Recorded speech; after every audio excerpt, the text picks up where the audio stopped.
বন্ধুরা, প্রীতি, সালাম এবং শুভেচ্ছা নেবেন।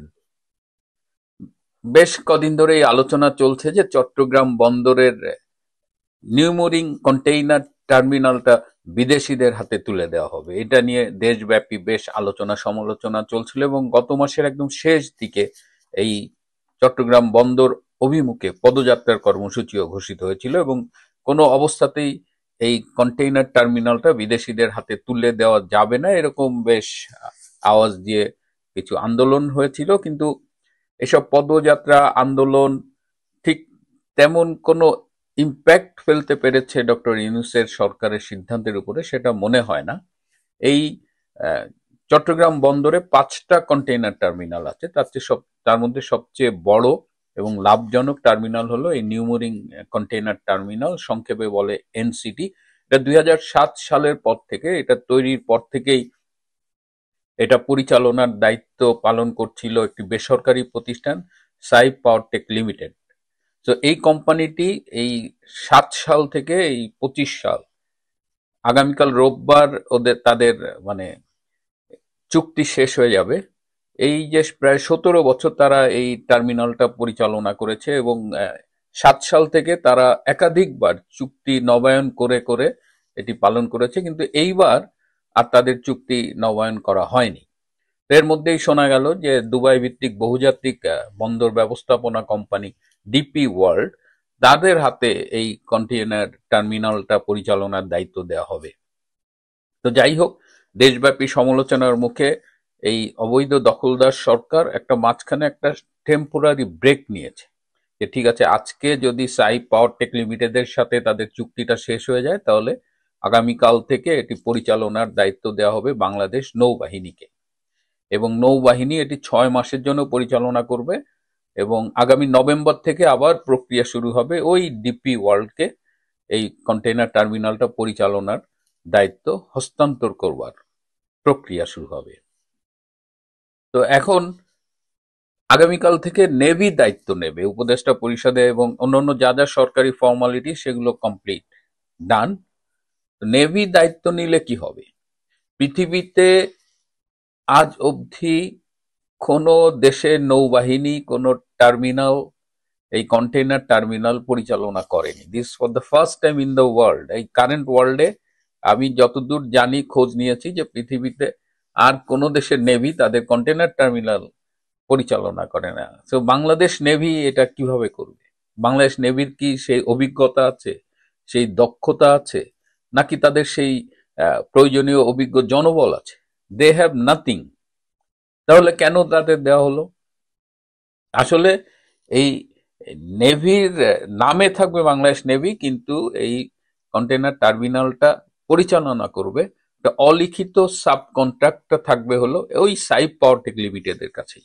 যারা এই কন্টেইনার টার্মিনালটা এতদিন পরিচালনা করেছে তারাই আবার এই নৌবাহিনীর নামে সাব কন্ট্রাক্ট, অলিখিত সাব কন্ট্রাক্টে তাদের লোকজন দিয়ে এই কন্টেইনার টার্মিনাল পরিচালনা করা হবে। মাঝখান দিয়ে একটা বড় অঙ্কের টাকা লেনদেন হয়ে গেছে সাই পাওয়ার টেকের সাথে এই নৌ পরিবহন মন্ত্রণালয়ের উপদেষ্টা অবসরপ্রাপ্ত ব্রিগেডিয়ার জেনারেল সাকওয়াত এবং নৌবাহিনীর প্রধান নাজমুল হাসান।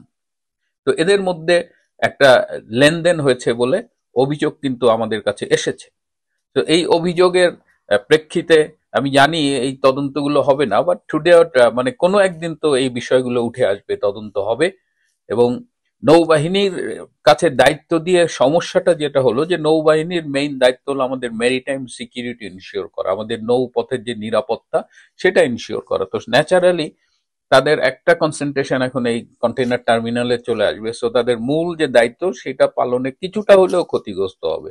প্লাস নেভিকে আপনি সিভিল অ্যাডমিনিস্ট্রেশন নিয়ে আসতেছেন, যেখানে দুর্নীতির প্রচুর সুযোগ রয়েছে, অবকাশ রয়েছে।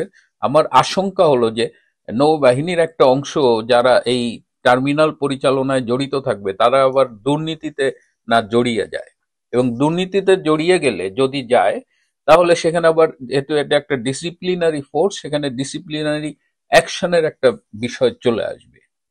সো মানে তাদের পেশাদারিত্ব, যে প্রফেশনালিজম, সেটা ক্ষতিগ্রস্ত হবে। সুতরাং নৌবাহিনীকে দেওয়া আমার কাছে মনে হয়েছে যে it was not a wise decision. But এটা দেওয়া হয়েছে, ইটস অ্যান আইওয়াশ। এই আইওয়াশের নিচে ওই সাইপ পাওয়ার টেকই সব কাজ করবে, তারাই মেনটেন করবে, বন্দর চালাবে। মাঝখান দিয়ে বেশ একটা বড় অঙ্কের টাকা পয়সা এদিক ওদিক হয়ে গেল।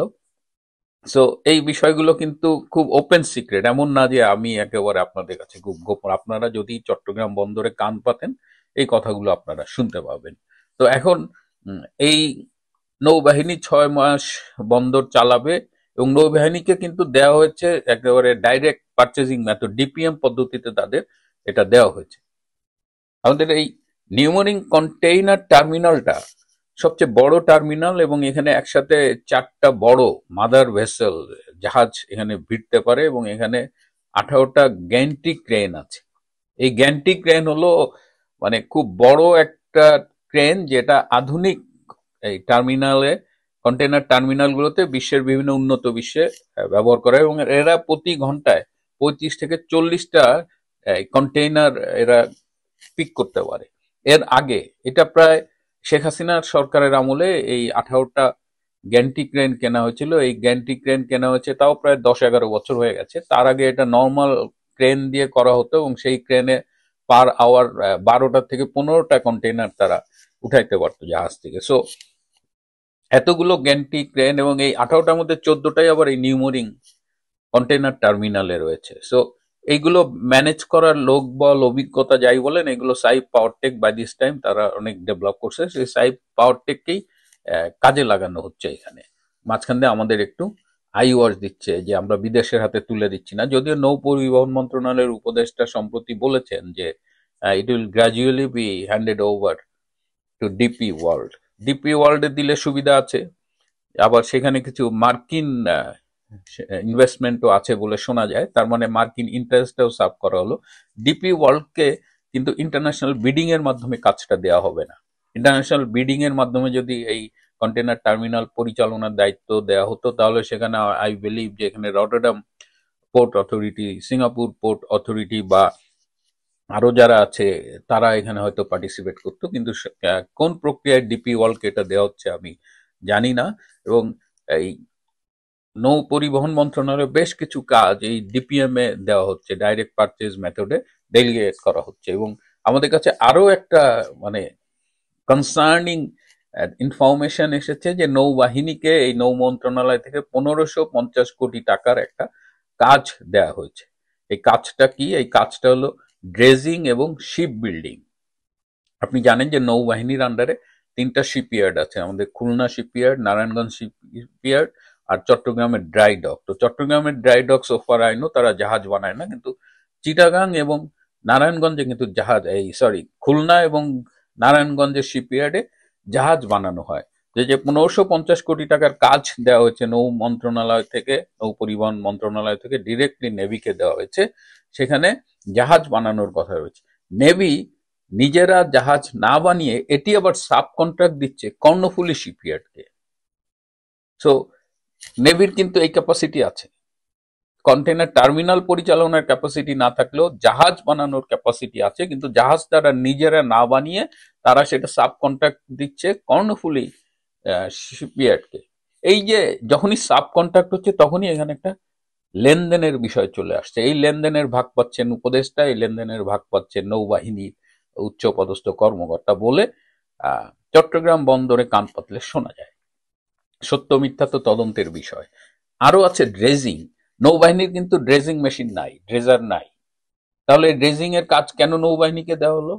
এটা একটা রহস্য। এখন নৌবাহিনীর মাধ্যমে যারা ড্রেজিং এর কাজ করে সেই সব কোম্পানির সাথে নেগোসিয়েশন চলতেছে, 12-15% কমিশন দিলে এই কাজ পাওয়া যাবে, এরকম একটা নেগোসিয়েশন চলছে। তো এখনো আমি শেষ খবর পাওয়া পর্যন্ত যতদূর জেনেছি যে এখনো এটা ইনশিওর করা হয়নি যে কাদের ড্রেজিং এর কাজ দেওয়া হবে, বাট নেগোসিয়েশন চলছে এবং সেখানেও একটা বড় অঙ্কের কমিশনের লেনদেন হবে। সেই লেনদেন আবার সেই নৌ পরিবহন মন্ত্রণালয়ের উপদেষ্টা, আবার সেই নৌবাহিনীর উচ্চপদস্থ কর্মকর্তারা পাবে বলে এই নিন্দুকরা বলে বেড়াচ্ছে। সুতরাং এই যে চট্টগ্রাম বন্দরে এই যে সংস্কারের কথা বলে, দুর্নীতি দূর করার কথা বলে যারা ক্ষমতা জোর দখল করলো, তারা এই চট্টগ্রাম বন্দরে এখন নানা রকমের অনিয়মের অভিযোগ আসছে। তার মধ্যে যেহেতু নিউমোরিং কন্টেইনার টার্মিনাল খুব বেশি আলোচনা হচ্ছে, তাই এই আলোচনাগুলো সারফেসে চলে আসছে। এই শিপইয়ার্ডে জাহাজ বানানো, ড্রেজিং দেওয়া। এই ড্রেজিংটা আবার হবে মোংলা পোর্টের আশেপাশে, এবং ওই যে রামপাল বিদ্যুৎ কেন্দ্রের যে নেভিগেবিলিটি, ওইখানে যাতায়াত পথটা ড্রেজিং করে ইনশিওর করবে। তো এই এই অবস্থায় একটু চোখ কান খোলা রাখেন। আমি তো অনেক দূরে থাকি, দূর থেকে আমি খবর পাই। আপনারা দেখেন, চোখ কান খোলা রাখেন। এই এনসিটি বা নিউমোরিং কন্টেইনার টার্মিনালকে ঘিরে এই যে দুর্নীতির একটা পসরা বসিয়েছে। আর একটা ইন্টারেস্টিং কথা বলে শেষ করি, এই যে ডিপি ওয়ার্ল্ডকে যে কাজটা দেয়া হবে, এই ডিপি ওয়ার্ল্ডের কাজেরও আবার লোকাল সাব কন্ট্রাক্টর হিসেবে ওই সাইপ পাওয়ারটেকই কাজ করবে। অধিকাংশ কাজই সাইপ পাওয়ারটেকই করবে in the name of DP world. তো সেইখানে আবার একটা বড় রকমের লেনদেনের ব্যাপার জড়িয়ে যাচ্ছে আর কি। সেখানেও টাকা পয়সা এদিক ওদিক হবে। এবং যেটা শুনলাম যে আমাদের নৌ পরিবহন উপদেষ্টা, তিনি স্বরাষ্ট্র মন্ত্রণালয় থেকে চলে এসে নৌ পরিবহনে এসে চুপচাপ ভালোই উপার্জন করে যাচ্ছেন, অবশ্যই বৈধ পথে নয়। প্রিয় বন্ধুরা, আজ এ পর্যন্তই। ভালো থাকবেন, সুস্থ থাকবেন, তার চেয়েও জরুরি হলো নিরাপদে থাকবেন। সবাইকে অনেক